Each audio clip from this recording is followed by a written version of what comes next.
Best player ngayon ng Australian Boomers na si Jalen Galloway, sinabing dadakdakan lang si Kai Sotto. Matuloy kaya ang tapatan nila ni Kai sa magiging laban ng Gilas at Australia sa World Cup Asian Qualifiers next month? Yan ang ating mga pag-uusapan para sa video natin na ito.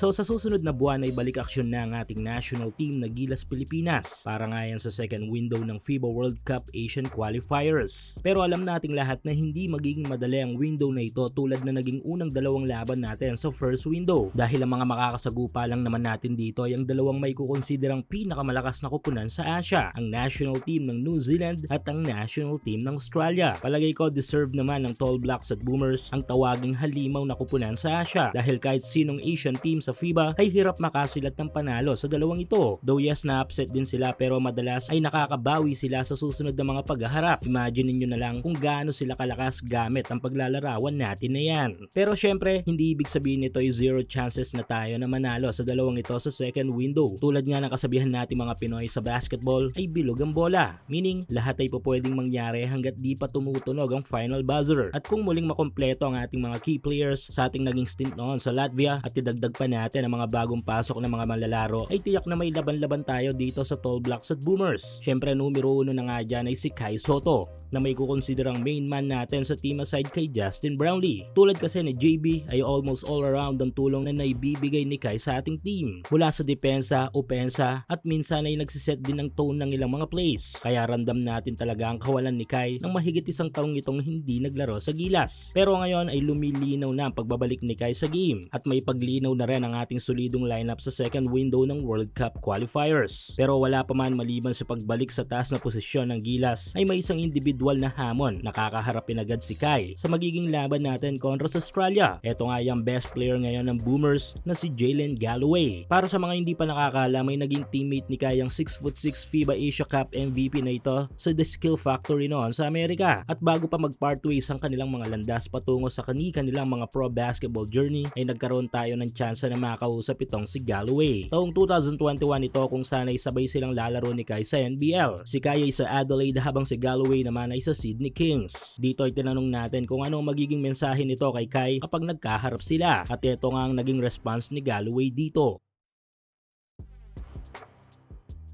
Ganun pa man ay di nagkaroon ng tsansa na mangyari ito sa NBL. Pero fast forward, ngayon ay pareho na silang masasabi nating isa sa mga main man ng kanilang mga national team ay may tsansang mais sa katuparan na ito sa paghaharap ng Gilas at Australia sa susunod na buwan. May matibay na statement naman itong si Jalen Galloway na magangas dahil kita naman sa naging performance nito sa recent stint niya sa FIBA. Dahil dito ay mas magiging kabang-abang ang laban ng Australia versus Gilas Pilipinas.